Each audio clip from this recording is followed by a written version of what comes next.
جی السلام علیکم۔ آج میں ایک شعر آپ کے سامنے پڑھنا چاہوں گی۔ علامہ اقبال کا ایک بہت مشہور فارسی کا شعر ہے، اور زیادہ تر اس کے جو الفاظ ہیں وہ اردو میں موجود ہیں اور آپ اس کو سمجھ سکتے ہیں۔ کچھ اس طرح ہے: گر تو میخواهی مسلمان زیستن، نیست ممکن جز به قرآن زیستن۔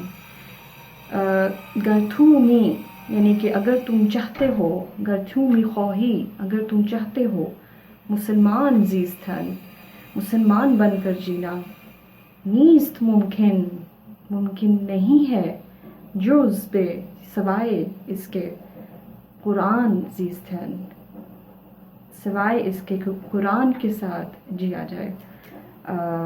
میں امید کرتی ہوں کہ آپ کو بہت سارے الفاظ اس میں سے سمجھ آ گئے ہوں گے، اور بلکہ ہم ان کو استعمال بھی کر سکتے ہیں اپنی روزمرہ کی زبان میں۔